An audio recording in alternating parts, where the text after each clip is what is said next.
Oi, lindeza! Seja muito bem-vinda a mais um vídeo aqui no canal. E hoje é dia de mais um quadro Nai Responde, onde eu respondo as dúvidas que vocês me enviam lá no meu Instagram. E se você tem alguma dúvida que não foi respondida, você pode deixar aqui embaixo nos comentários que eu vou amar te responder. Então vamos começar. A Flávia perguntou: acha que usar lenço umedecido ao invés de algodão na limpeza tônico tem algum malefício? Na verdade, o malefício que existe é na escolha de produto. Como assim? Primeiro, eu particularmente uso sim lenço umedecido, só que eu uso lenço demaquilante e eu indico que vocês também usem lenços demaquilantes. Por quê? Os lenços demaquilantes são realmente específicos, voltados para maquiagem. Já os lenços umedecidos que são usados, por exemplo, em bebês, tem um pH diferente do pH da nossa pele. E aí, quando a gente gera um desbalanço nesse pH, acaba gerando uma produção excessiva de oleosidade ou ressecamento da pele. Então, para uso na maquiagem, o ideal é que você escolha realmente lenço demaquilante, tá? E aí, o uso do tônico é indispensável, tá? Não dá pra você falar, eu vou usar lenço umedecido, então não vou usar tônico. Não, são coisas distintas. O lenço é utilizado para fazer uma asepsia prévia na pele, para remover aquele excesso de sujeira mesmo do dia a dia, tá? Já o tônico é um produto usado para equilibrar o pH da pele, para restabelecer esse equilíbrio e ajudar a manter o balanço entre água e óleo na pele, tá? Então, independente de você usar o lenço umedecido ou não, você precisa usar o tônico, tá? Então, após usar o lenço umedecido, usa o tônico. Não somente por conta desse equilíbrio da pele, mas também porque tudo que é demaquilante precisa sim ser removido da pele. Porque pensa, eu estou aplicando um lenço demaquilante, eu estou aplicando um produto que demaquila a pele. E aí eu coloco maquiagem por cima, vai afetar a fixação dessa maquiagem, tá? Então sempre, independente do uso de lenço demaquilante ou água micelar ou qualquer produto para limpar a pele, esse produto precisa depois ser removido e você pode remover esse produto com algodão umedecido com água ou então com o próprio tônico, tá? Então precisa sim utilizar o tônico, não é um passo dispensável, tá bom? A Yasmin me perguntou: a cor do cabelo influencia nas sombras que usamos? Sem dúvidas. Todas as cores, gente, interferem sim na maquiagem e no resultado que vai ser gerado, tá? Na mensagem que vai ser transmitida com essa maquiagem. E não é apenas a cor do cabelo, tá? Cor do cabelo, cor da pele, a cor de fundo da pele, né, o subtom, a cor da roupa, a cor dos acessórios. Então, todo o conjunto que forma a maquiagem, né, que forma a nossa cliente, vai interferir sim nas cores que a gente usa na maquiagem, tá? E aí a gente pode gerar contraste com a cor do cabelo ou a gente pode gerar equilíbrio, harmonia.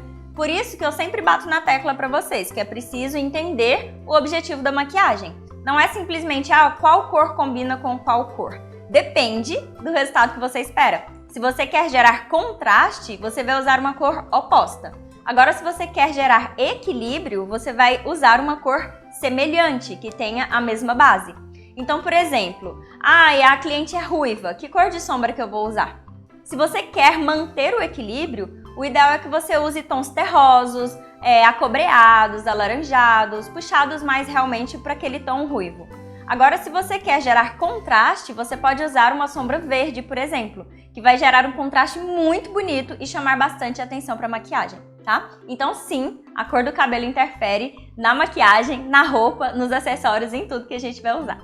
A Ana Caroline me perguntou: com toda essa situação, você acha melhor nos atendimentos limpar os pincéis em cada atendimento?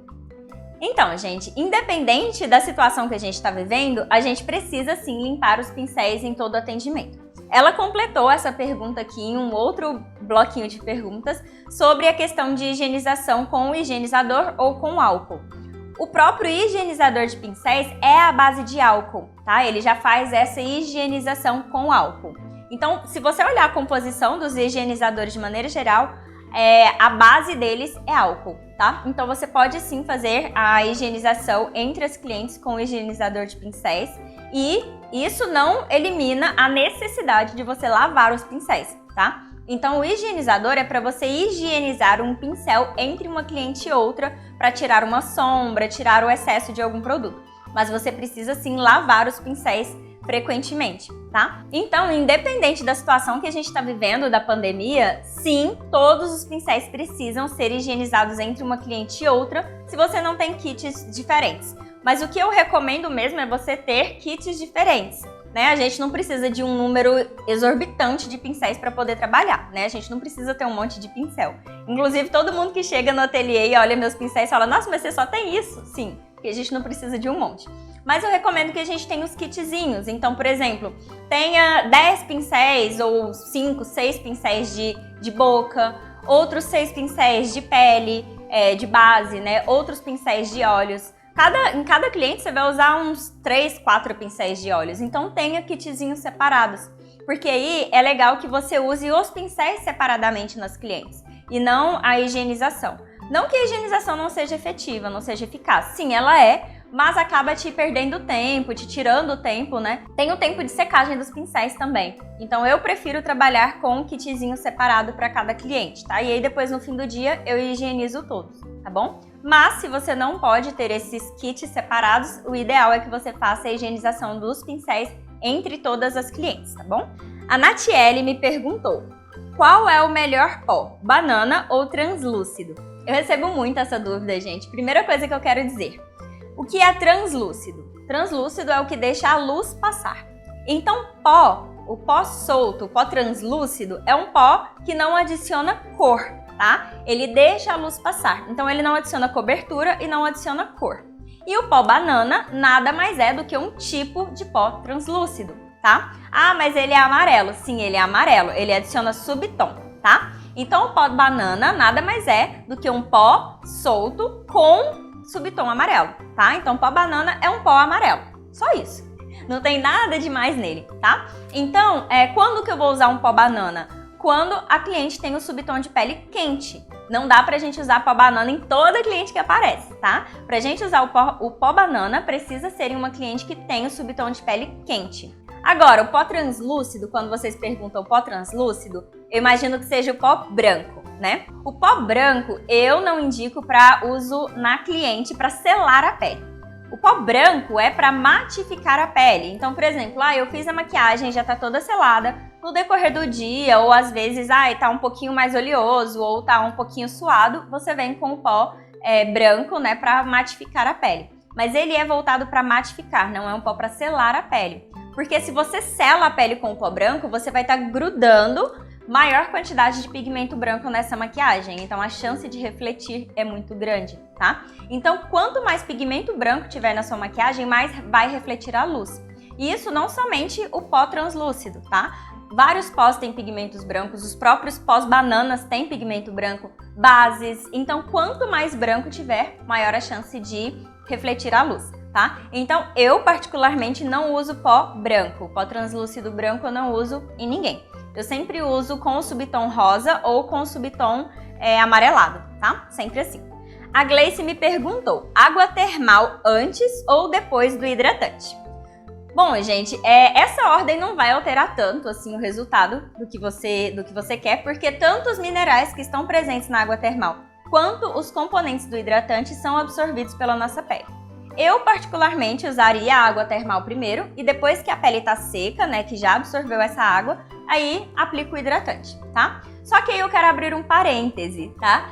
O que é a água termal, gente? Nada mais é do que uma água enriquecida com alguns minerais a mais, tá? Então ela é voltada para acalmar a pele. Por exemplo, eu fiz um procedimento, um peeling ou um procedimento que deixa a pele mais irritada. Daí você usa água termal. Cliente que tem a pele muito sensível pode usar a água termal. Ela é realmente voltada para acalmar a pele. Ajuda a hidratar? Sim, mas não é uma hidratação tipo surreal que vai fazer uma diferença instantânea na maquiagem. Então eu particularmente não uso água termal porque na maquiagem em si o efeito não é instantâneo, então não vai fazer tanta diferença, tá? Então você pode aplicar antes ou depois do hidratante, como você preferir, porque os dois vão ser absorvidos, tá? Eu prefiro trabalhar com outros produtos que tenham realmente componentes que vão fazer ação naquele momento da maquiagem. A água termal eu prefiro indicar para realmente tratamento de peles sensíveis ou alguém que está realmente fazendo algum tipo de tratamento na pele, tá bom? A Giovana me perguntou, Nai, o que é a máscara de FI e você acha importante para o atendimento? Então, a máscara de FI também é conhecida como máscara da beleza e foi desenvolvida por um cirurgião plástico que começou a pensar nessa ideia do visagismo, né? Como assim? Ele começou a analisar e perceber que as pessoas eram diferentes, então não dava para trabalhar todo mundo de uma mesma forma, e também a analisar que quanto mais a pessoa era simétrica e proporcional, mais o nosso cérebro interpreta esse rosto como bonito. Ou seja, durante as cirurgias, durante as mudanças faciais que eram feitas nas pessoas, o objetivo era deixar essa pessoa o mais simétrica possível e o mais proporcional possível, tá? Essa máscara foi construída com base na proporção áurea, tá? Que é um número considerado um número divino, que é o número dos deuses. Essa proporção áurea é a proporção da perfeição. Quanto mais próximo está desse número áureo, mais bonito é interpretado pelo nosso cérebro. E essa proporção áurea é encontrada em tudo na natureza, tá? Nas construções, arquitetura, nos animais, na proporção de machos e fêmeas de uma colmeia, por exemplo, nas pirâmides do Egito. Então, essa proporção áurea está presente em tudo. Quando a gente começa a estudar isso, a gente pensa, meu Deus, como o universo é perfeito, né? Porque de onde surgiu isso, né? Então, essa máscara foi construída com base nessa proporção áurea. Então, essa proporção foi dividida, né? Foi analisada no rosto da pessoa e foi construída a máscara de forma que a pessoa ficasse o mais simétrica e proporcional possível, sendo assim interpretada como mais bonita pelo nosso cérebro, tá? Então, na maquiagem, o nosso objetivo realmente é esse, é deixar a pessoa o mais bonita, né, o mais simétrica e proporcional possível. Só que aí entram duas questões. A máscara de FI é importante? A análise da máscara de FI? Sim, com certeza, porque a partir dela a gente consegue fazer a análise de proporção e simetria na cliente, tá? Só que, primeiro, você precisa entender que a máscara de FI não é apenas uma, tá? Por quê? Não dá pra gente padronizar, gerar um padrão de beleza de um rosto, por exemplo, caucasiano com um rosto africano com um rosto oriental, né? Então não dá pra gente generalizar. Então, para cada etnia, a gente tem uma máscara diferente, tá? Esse é o primeiro ponto. E o segundo ponto, é importante? Sim, com certeza é importante o uso da máscara para fazer essa interpretação, mas eu, particularmente, não uso efetivamente. Eu não pego a máscara e aplico na cliente na hora do atendimento, tá? Por quê? Porque já tem muitos anos que eu trabalho como maquiadora, né, com maquiagem, e acaba que a gente vai pegando a noção do que é que fica melhor em cada cliente, a gente vai vendo a questão de simetria e proporção. Então, eu recorro à máscara de FI quando, por exemplo, eu observo a testa é menor, depois o nariz é maior e depois o queixo é maior ainda. Então, eu tenho 3 terços diferentes. Qual que eu vou saber que está correto para eu me guiar, né? Então, seguindo a máscara de FI, a gente consegue ter noção dessa proporção para saber qual o terço mais adequado para a gente se guiar, tá? Só que com o tempo, quando a gente vai pegando a prática, o domínio dessa técnica, a gente consegue analisar as proporções da cliente e ver o que vai ser melhor para ela.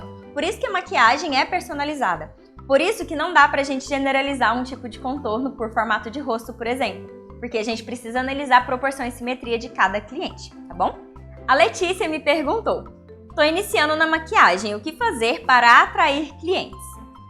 Bom, gente, a questão de atrair clientes envolve toda uma gestão de marketing por trás do seu trabalho, né? Eu sempre falo, o trabalho do maquiador não é simplesmente segurar num pincel. Tem todo um trabalho por trás disso. Então, a primeira coisa é você definir qual é o seu nicho, definir qual é o seu público, né? Porque a partir do momento que você define o seu nicho, você define o público e aí, a partir disso, você conhece o seu avatar, né? Que é o seu cliente, né? Então, por que eu falo definir nicho? Quer dizer que você vai escolher só uma coisa para fazer? Não. Mas, por exemplo, a maquiagem ou o tipo de postagem que você vai fazer para atrair uma noiva é diferente da postagem que você vai fazer para atrair alunas de curso de maquiagem profissional, por exemplo. E é diferente de uma maquiagem que você vai fazer para atrair, por exemplo, um público formanda ou curso de automaquiagem. E a maquiagem que você faz, a proposta que você traz nas suas redes sociais, voltada para atrair um público A, é diferente da proposta que você vai fazer para atrair um público C, por exemplo, tá? Então, o primeiro ponto nessa questão de atrair clientes é você definir qual é o seu nicho. Depois que você define qual é o seu nicho, você precisa listar quais são todas as dores do seu público. Por exemplo, o meu foco é ministrar automaquiagem. Por que as pessoas não vão fazer o curso com você? Por que as pessoas não contratam um curso de automaquiagem? Por que a pessoa tem resistência em fazer? Eu tenho pouco produto? Então você vai fazer uma lista com todas as objeções do seu público e com base nessas objeções você vai gerar conteúdo nas suas redes sociais para quebrar a objeção e gerar autoridade. E é claro, além disso, você precisa fazer a distribuição do seu conteúdo. É como eu falo sempre para as minhas alunas, não adianta você ser a melhor maquiadora do mundo se as pessoas não te conhecem, né? Então você precisa fazer a distribuição do seu conteúdo. Então, de maneira geral, é isso. É você definir qual é o seu nicho para então determinar qual é o seu público e a partir disso conhecer as dores, as objeções do seu público. E então você vai criar conteúdo para quebrar a objeção do público, gerar autoridade e principalmente gerar conexão com o público, porque as pessoas querem se conectar com você. Quanto mais conexão você gera, maior a chance da cliente querer comprar de você, seja o seu serviço ou, por exemplo, o seu curso. Então é isso, meus amores, por hoje foram essas as perguntas. Espero que você tenha gostado, que realmente tenha te ajudado de alguma forma. Se você gostou desse vídeo, curte, compartilha, mostra pra muita gente, para as pessoas nos conhecerem e não esquece de me seguir nas redes sociais, tá bom? Um beijo e até o nosso próximo vídeo.